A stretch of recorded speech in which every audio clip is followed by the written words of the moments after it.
telling them that the church is going to be caught up to heaven, and then somebody else is going to go through tribulation. But Paul says, yea, whosoever shall live in godly shall suffer persecution. When Shadrach, Meshach, and Abednego, notice in Daniel chapter 3, when they throw them in the fire furnace, you know what happened? God saved them. And according to Daniel chapter 6, King Darius, when they throw Daniel in the lion's den, God saved Daniel. God help us to understand that He has the power to stop pain and He's in control. And according to Daniel chapter 12 verse 1, Bible says God's people shall be delivered. Notice, in the time of trouble such as never was. So you don't have to fear mankind. Do not accept that satanic doctrine or gospel, so to speak. It's coming from the Jesuit, the Vatican. You eating Catholic doctrine. That's what you are eating. That's why, and again, Revelation chapter 17, the Bible called this power the whore, the mother of harlot. Means if this power is a mother, notice, that means that this power has a daughters. It's a Sunday churches that they accept their sun worship day. That's why it's Sunday. And watch even the spellings, you find out that's what it is. So friends, Jesus Christ is coming. Whether you go to church or not, friends, take a stand now. Saturday is the biblical day, the Sabbath, because God knows that in the end, the devil's going to make a lot of people forget the day. It's the holy day that it proves that He's the one who created heaven and the earth. Friends, that's why He began by saying, remember the Sabbath day to keep it holy. Oh, friends, isn't that sad? Said Jesus. Why you call me Lord, Lord, and do not the thing which I says? Says Jesus. These people confess me with their mouth, but their heart is far from me. Luke chapter 23, verses 50 to 56, and also Luke chapter 24, verses 1 to 3. In order for you to understand, you have to know that the Bible says all things was made by Him. So Jesus Christ created this world 6 days, and the 7th day He rested, according to Genesis chapter 2, verses 1 to 3. And then when Adam and Eve, they sinned, redemption, He came and He died for us.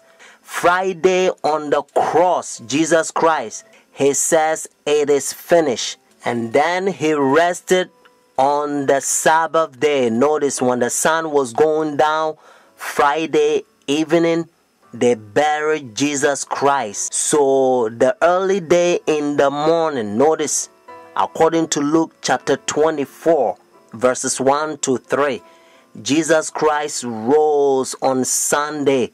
So Jesus Christ kept the Sabbath after the creation, and He kept the Sabbath after redemption. It's a beautiful thing if you understand. That's what biblical Sabbath is all about. And now look how they're uniting their churches. Notice Sunday churches to so-called the mother of the church. They are ecumenical unity. Your Holiness, may I present Archbishop Kayan Barsamian, Primate of the Eastern Diocese of the Armenian Church in America. According to ecumenical protocol, the Eastern Orthodox would be first in order, as they are, of course, first in priority in the Catholic Church's ecumenical responsibility. May I present Archbishop Yichen Akachi, the Legate and Ecumenical Officer of the Eastern Diocese of the Armenian Church in America and President of the National Council of Churches in the United States. Holiness, may I present Reverend Dr. Donald McCoy, representing the presiding Bishop Mark Hansen of the Evangelical Lutheran Church in America. Holiness, may I present Bishop Jeremiah J. Park, Bishop of the New York Annual Conference of the United Methodist Church.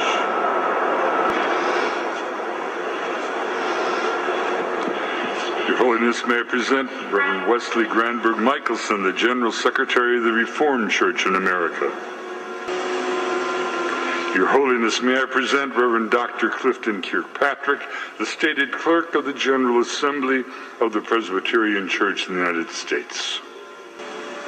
Your Holiness, may I present Reverend Dr. William J. Shaw, President of the National Baptist Convention, United States.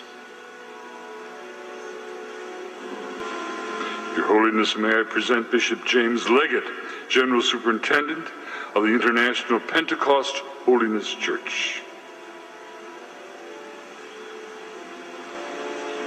Your Holiness, may I present Dr. Leith Anderson, President of the National Association of Evangelicals. Your Holiness, may I present Bishop David H. Benke, President of the Atlantic District of the Lutheran Church, Missouri Synod. Your Holiness, may I present Reverend Dr. A.R. Bernard Sr., President of the Council of Churches of the City of New York. Your Holiness, may I present Elder Bernice King, daughter of the civil rights leaders Martin Luther King Jr. and Coretta Scott King. Your Holiness, may I present Reverend Jimmy Song Jilim, Executive Director of the Council of Churches of the City of New York.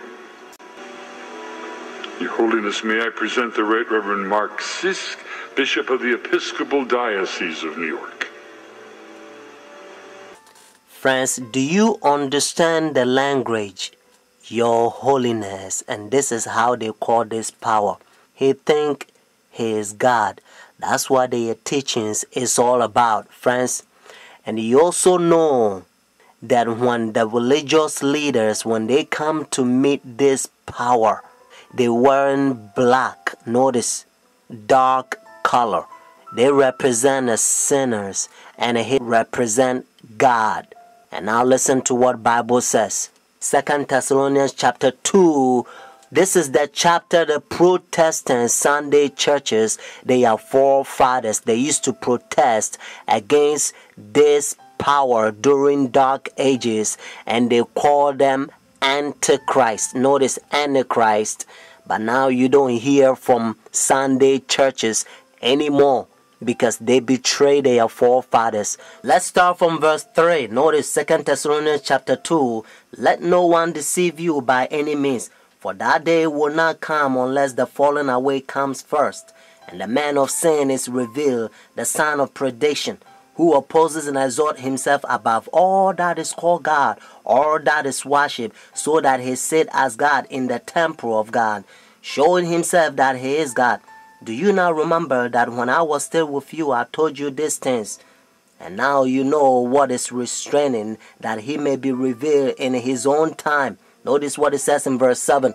For the mystery of lawlessness is already at work.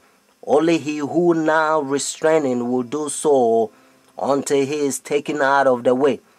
And then the lawless one will be revealed, whom the Lord will consume with the breath of his mouth and destroy with the brightness of his coming. The coming of the lawless one is according to the working of Satan, with all power, signs, and lying wonders, and with all unrighteousness, deception among those who perish, because they do not receive the love of the truth, that they may be saved. Friends, I urge you to call this number and order your own book. And the name of the book is The Great Controversy. Notice, The Great Controversy. And by the grace of God, you're going to become a better Christian.